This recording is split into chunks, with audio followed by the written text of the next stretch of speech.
Hello, my name is Sitdowns, and today is the third episode of my impromptu series, Sitdowns with Sune. Today we're going to be talking about a couple of things. First of all, a quick question to you all. Which FGO creators do you watch or listen to? Recently I discovered another FGO creator who I'd heard of but not watched, and having watched one of their videos, I have to say I was immensely impressed. Their presentation, fantastic. Their voice, silky smooth. Just absolutely phenomenal. Guess in the comments who I'm talking about. I have a feeling some of you might figure it out.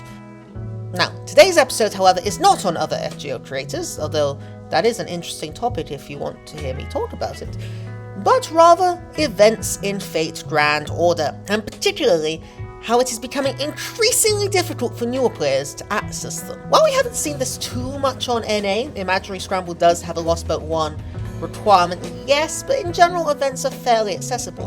Over on JP this is not the case, as there are events with Lost Belt 5 or even Lost Belt 6 requirements. Now some might say, Sune, did you not hear? The upcoming event with a Lost Belt 6 requirement, the lottery event might I add, actually allows you to do 3 quests, as long as you've cleared for Yuki.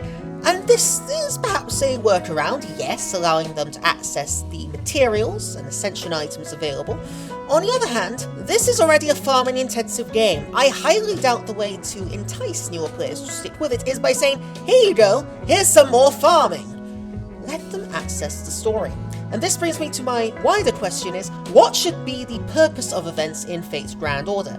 Should they be things that add on to the main story, or should they be their own experiences? I actually err on the latter side, with a sprinkling of the former.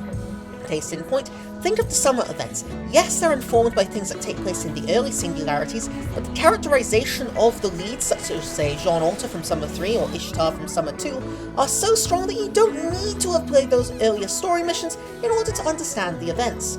I'm not a fan of locking event stories behind later requirements, and that is something you have to do if you're going to make them integral to the main story.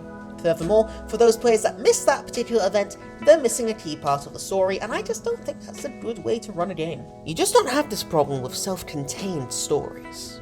Not only that, I also think there's a sort of contradictory approach here. On the one hand, they're making events harder to access, on the other hand, they're making them longer so that more casual players and beginners have more time to complete them.